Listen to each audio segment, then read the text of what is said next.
எல்லாருக்கும் வணக்கம். ஒரு சின்ன கேப்புக்கு பிறகு உங்ககிட்ட வீடியோவில் பேசுகிறேன். கடைசியாக டீலிமிட்டேஷன் பற்றி பேசியிருந்தேன்.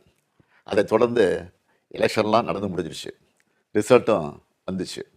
ரிசல்ட்டுக்கு பிறகு என்னவெல்லாம் நடந்துச்சு, என்ன நடக்குது எல்லாத்தையும் பார்த்துக்கிட்டு தான் இருக்கோம். 2 வாரமாக எல்லா வீடுகள்லேயும் நியூஸ் சேனல் தான் ஓடிட்டே இருக்குது. அந்த அளவுக்கு பரபரப்புக்கு பஞ்சமில்லாமல் போகுது. 2026 தேர்தல் முடிவுகளை எடுத்துக்கிட்டால் திமுக ஒரு பெரிய பின்னடைவை சந்திச்சிருக்கு.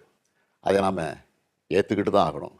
இது நிச்சயமாக நாம் எதிர்பார்த்த ரிசல்ட் இல்லை. இதுக்கு அவர் காரணம் இவர் காரணம்னு யாரும் யார் மேலேயும் பழி போடாதீங்க. தலைவராக இந்த தோல்விக்கு நானே பொறுப்பேற்றுக்கிறேன். வெற்றி கிடைக்கும்போது எனக்குத்தான் அந்த கிரெடிட் வந்து சேருது. அப்போது தோல்வி அடையும் போதும் அந்த பழியை நான் தான் ஏற்றுக்கணும். அதுதான் ஒரு நல்ல தலைவருக்கான இலக்கணம். சரி, தோத்துட்டோம், அதுக்கு நான் அதையே நினச்சிக்கிட்டு முடங்கிட மாட்டேன். உடனே அப்டேட் ஆகி மீண்டு வருவேன். நாம் எல்லாருமே அப்படி தான் வரணும்.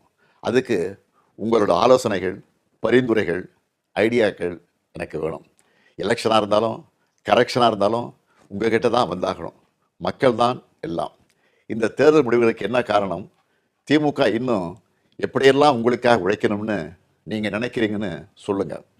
உங்களோட கருத்துக்களை ஓப்பனாக சொல்லுங்கள். அதுக்காகத்தான் இந்த உடன்பிறப்பின் குரல் வெப்சைட். இதில் உங்கள் கருத்துக்களை பதிவிடுறது ரொம்ப சிம்பிள். உங்கள் வாய்ஸ்லேயே பேசி கருத்துக்களை சொன்னீங்கன்னா அதுவே டைப் ஆகிடும். நேரடியாக நீங்களே டைப் பண்ணியும் சொல்லலாம்.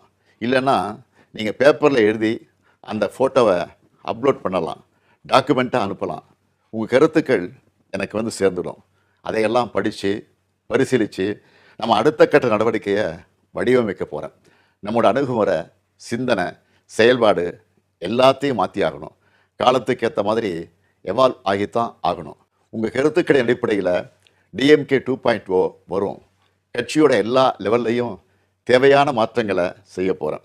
இதனால் அடுத்த 100 ஆண்டுகளுக்கும் இந்த இயக்கம் உயிர்ப்போடு இயங்கும், உங்களுக்காக இயங்கும். உடன்பிறப்பே, நீங்கள் சொல்லுங்கள், நான் கேட்குறேன்.